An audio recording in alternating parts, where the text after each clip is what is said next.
Hi guys, thanks for taking the time to come over to the Hepatitis Fighters YouTube channel. Do please click like on this video and subscribe. The idea of this channel is we want to give as much patient-orientated information as we can, with general questions that a lot of people with hepatitis B do have. So I'm Randall Handle, and I'm with Professor of Hepatology Faiz Khondakar, and I've got a few questions, so let's get started. Faiz, how does someone first get diagnosed with hepatitis B? What test is done, and what's the purpose of the test, please? Thank you, Randall, for inviting me to this new channel on hepatitis B. And being a hepatologist, I always love to be connected with this kind of activities. I really appreciate your attempts to make people aware on hepatitis B. Well, hepatitis B is a notorious virus. About 300 million people across the world are carrying the virus. The major challenge of prevention and transmission of hepatitis B is that 90% of people are not aware about their infection, because most of the cases hepatitis B infection remains asymptomatic, that is, they don't have any symptom. So how someone can know whether he or she is affected or not? The answer is a simple blood test, that is hepatitis B surface antigen test, can detect in 99% cases whether someone is having this virus or not. In less than 1% cases it may not detect because of mutation of the surface antigen, which we call occult hepatitis B.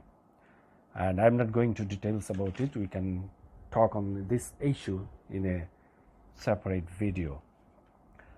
So next, if someone is tested positive, it needs a full evaluation with 2 sets of investigations to assess if the virus is replicative or not, and if it is replicative, what is the viral load, and if the virus has caused any damage to the liver, or is there any ongoing inflammation or fibrosis in liver.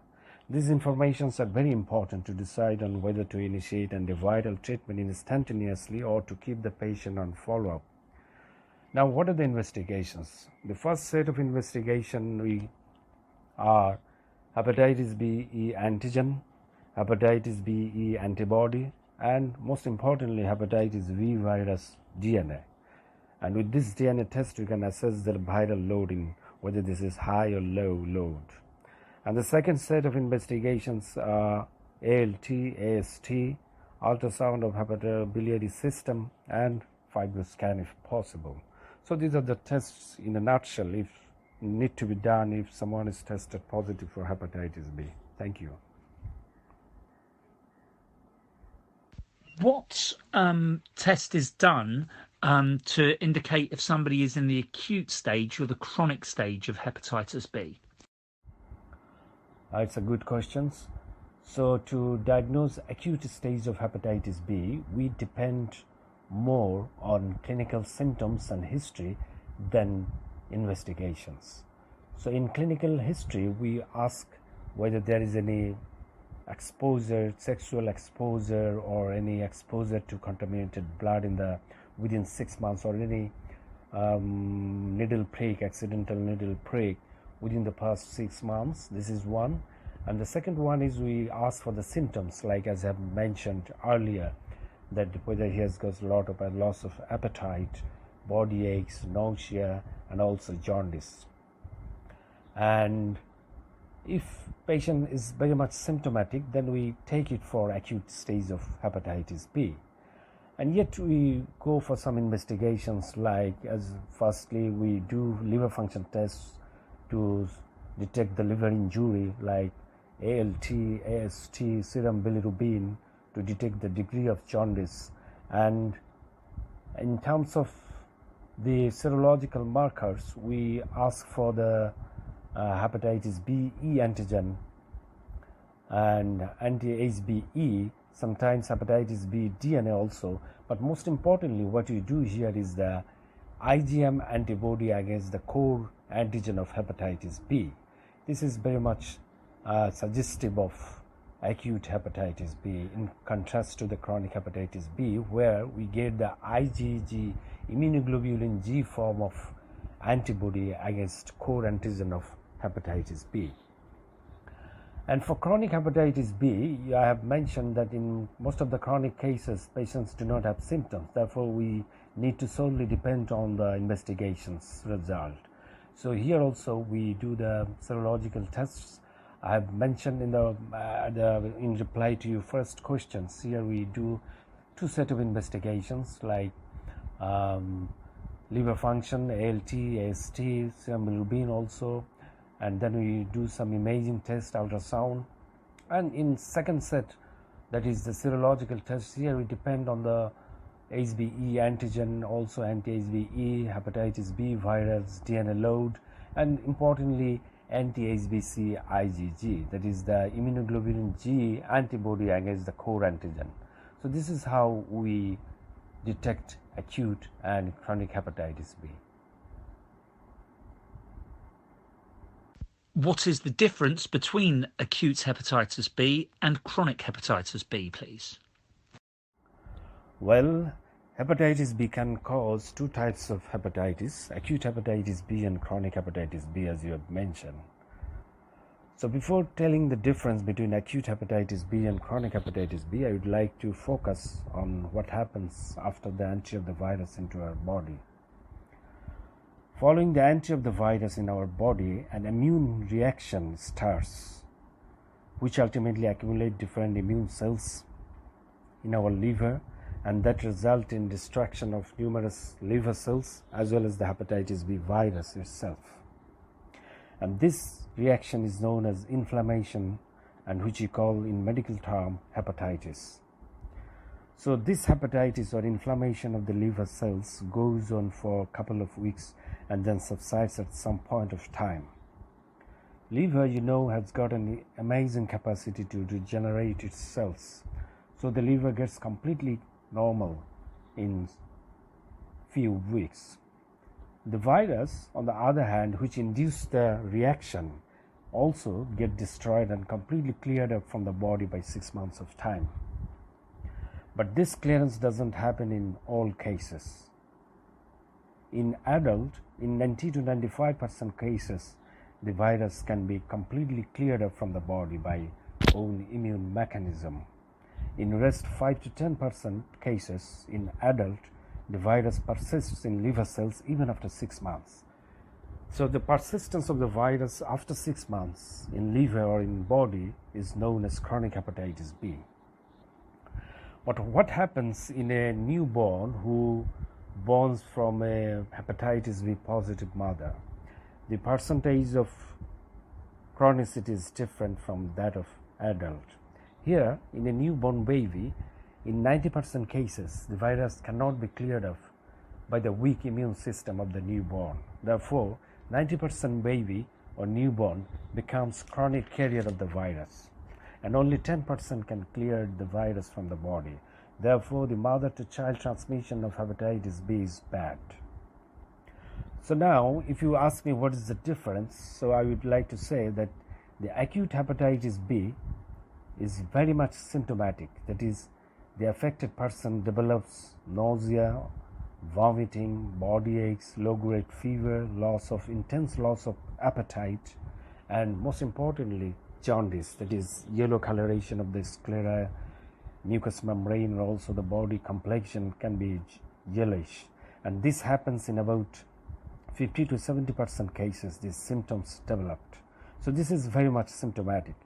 On the other hand, in chronic hepatitis B, almost 100% cases, this is asymptomatic. That is, the affected person do not produce any symptoms. Therefore, in most of the cases, they can remain undetected. Number two, the difference between the outcome of acute hepatitis B and chronic hepatitis B. So first, if I say the outcome of acute hepatitis B, the immediate complication of acute hepatitis B, in some cases, if the inflammation is very much severe, then it can lead to acute liver failure that sometimes become very fatal. And the long-term complication of acute hepatitis B is that it can lead to chronic hepatitis B, as I have already mentioned. Now, the outcome of chronic hepatitis B is that it can be complicated. The course of chronic hepatitis B can remain asymptomatic, as I have told. In many patients, the virus can remain inactive or non-replicative, but in a significant number of patients, the virus can be replicated, can produce low-grade inflammation, low grade of destruction of the hepatocytes, and that can lead to fibrosis or stiffening of the liver, which we call cirrhosis of liver. And this cirrhosis of liver can be developed in 20% of cases, those who are carrying the virus that is, those who are having chronic hepatitis B. And in some cases, on the top of cirrhosis, the virus can lead to liver cancer, or which we call hepatocellular carcinoma. So this is the difference between acute and chronic hepatitis B. And how does somebody become immune to hepatitis B? What tests are done for that as well, please?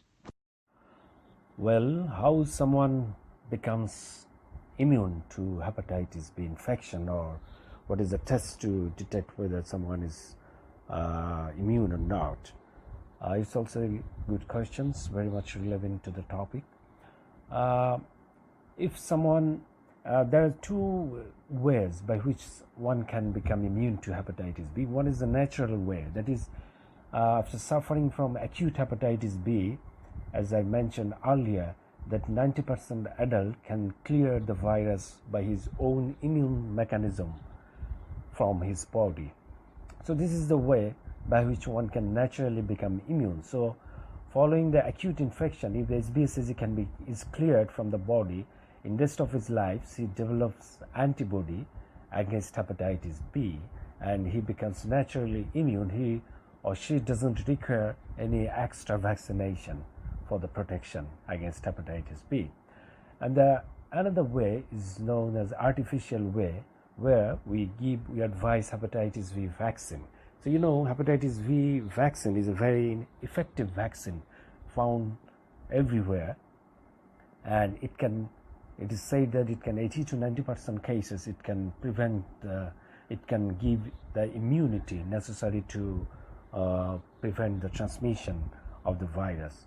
So if you take the vaccine, and if we must test that whether the vaccine has responded or not, and by this way we can become immune to the hepatitis B. Now the question is how we detect whether I have been immune or not.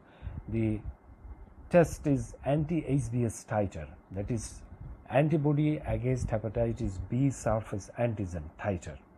So if the titer is more than 10, you are immune, and this level is known as sufficient.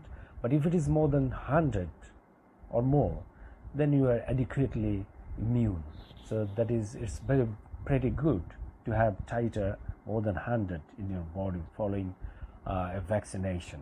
So whatever the way, whether this is natural immunity or if it is artificial by giving a vaccine, if we test for anti-HBs titer, then we can determine whether I am immune or not. If it is less than 10, we must remember that I am not protected against hepatitis B. I need to repeat my vaccination to achieve desired level of immunity or antibody in my body. Thank you.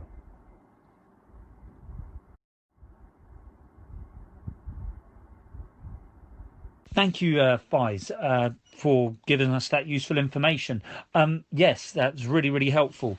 Guys, if you do have any further questions, please, or comments, please write them in the comments box below, so then it will help us structure our next video for your further